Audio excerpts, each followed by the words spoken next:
Israel एक छोटा सा देश है जो मुस्लिम देशों से घिरा है, लेकिन फिर भी इस यहूदी देश को कोई झुका नहीं पाया। इसका एक बड़ा कारण इसकी सुरक्षा एजेंसी मोसाद है, जो पूरी दुनिया में अपने कारनामों के लिए फेमस है। हालिया दौर की बात करें तो इजराइल और हिजबुल्लाह के बीच तनाव चल रहा है।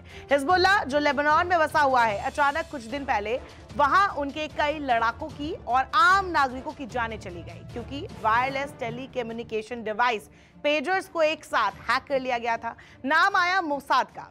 इजराइल ने इन आरोपों को कबूल नहीं किया, लेकिन कहा जा रहा है कि मोसाद की फीमेल एजेंट्स लेबनान में एक्टिव है और उनकी मदद से ही इस ऑपरेशन को अंजाम दिया गया।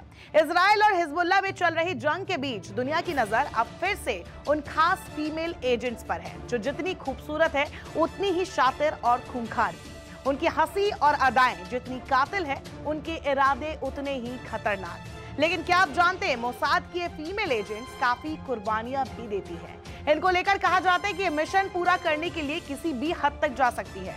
कहा जाता है कि एजेंट्स शादी भी नहीं कर सकती। तो क्या सुनी सुनाई बातें सच है? मोसाद की फीमेल एजेंटों के लिए उनकी लाइफ एक स्पाई फिल्म की तरह है, लेकिन इसमें हमेशा ग्लैमर का तड़का नहीं मिलता। अपने देश के लिए खतरे से निपटने के दौरान उन्हें कई चुनौतियों का सामना करना पड़ता है। इन बातों का खुलासा मिलता है टाइम्स ऑफ इजराइल की एक पुरानी सितंबर 2012 में पब्लिश हुई रिपोर्ट में। इस रिपोर्ट में मोसाद की 5 फीमेल एजेंट से हुई बातचीत का जिक्र था।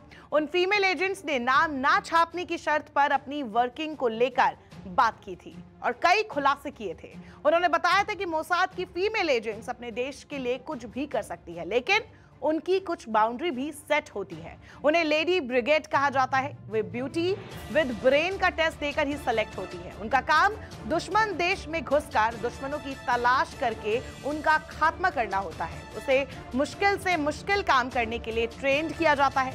वो जासूसी के अलावा दूसरे सभी तरह के काम करने में भी एक्सपर्ट होती है। उनका जीवन उस जासूस जैसा ही होता है जैसा फिल्मों में दिखाया जाता है, लेकिन फिल्मों में ये जितना कूल दिखाया जाता है वैसा नहीं होता, बल्कि उनकी जिंदगी हर समय खतरे में होती और कब मौत आ जाए उन्हें भी पता नहीं होता। मोसाद की फीमेल एजेंट्स बताती हैं कि चाहे मिशन कितना भी बड़ा और जरूरी क्यों ना हो, उसे पूरा करने के लिए वो अपने जेंडर का पूरा फायदा उठाती है, लेकिन इसकी भी कुछ हदें हैं जिन्हें पार करने की उन्हें इजाजत नहीं होती।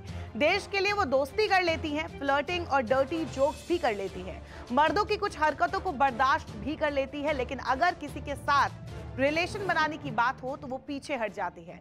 मिशन पूरा करने के लिए सभी तरीके जायज है, सिर्फ फिजिकल रिलेशन बनाने को छोड़कर। इसी बातचीत में मोसाद की एजेंट्स ने मैगजीन को बताया था कि कोई लड़की जासूस नहीं बनना चाहेंगी, क्योंकि लड़कियों को पता होता है कि इस काम में उनकी जान तक जा सकती है। लेकिन मोसाद जरूरतमंद सिंगल लड़कियों को भी भर्ती करता है, जिन्हें मरने के लिए भी तैयार रहना पड़ता है। बदले में उनके परिवार की हर जरूरत पूरी की जाती है। एजेंट्स ने बताया था कि फीमेल एजेंट्स की हायरिंग मुश्किल से होती है, क्योंकि कई औरतें जो शादीशुदा होती है उनके घर में बच्चे, पति और पूरा परिवार होता है। ऐसी औरतों की लाइफस्टाइल भी काफी चैलेंजिंग होती है। इन्हें भरोसे में लेने के लिए इनके परिवार का खास ख्याल रखना पड़ता है।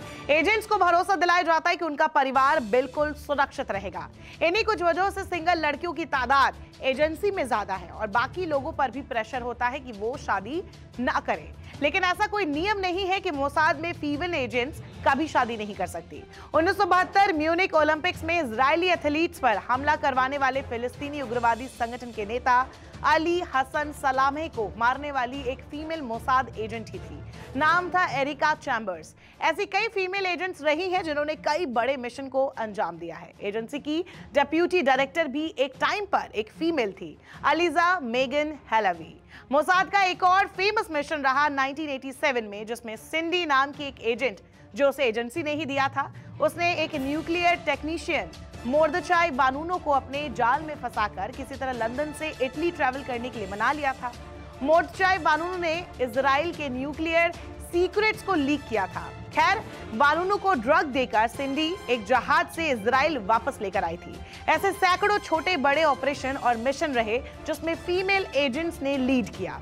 एक रिपोर्ट के मुताबिक मोसाद के 40% स्टाफ फीमेल्स है और उनमें से 24% सीनियर पदों पर है। मोसाद उनके मल्टीटास्किंग स्किल्स को एडमायर करता है। कई फीमेल एजेंट बाकी मेल एजेंट्स की तरह सिंगल रहना पसंद करती है। वो लंबे समय तक अंडरकवर लाइफ जीती हैं, अलग अलग किरदार निभाती हैं, बिना अपनी बाउंड्री क्रॉस किए। मोसाद का इतिहास ऐसी कातिल हसीनाओं की लीडरशिप में सक्सेसफुल ऑपरेशनों से भरा हुआ है। नमस्कार, मैं हूं मानक गुप्ता। अगर आपको हमारा ये वीडियो पसंद आया हो तो इसे लाइक और शेयर जरूर करें, और हां, हमें सब्सक्राइब और फॉलो करना ना भूलें ताकि आप देश और दुनिया की कोई खबर मिस ना करें। तो जुड़े रहिए हमारे साथ और देखते रहिए News 24।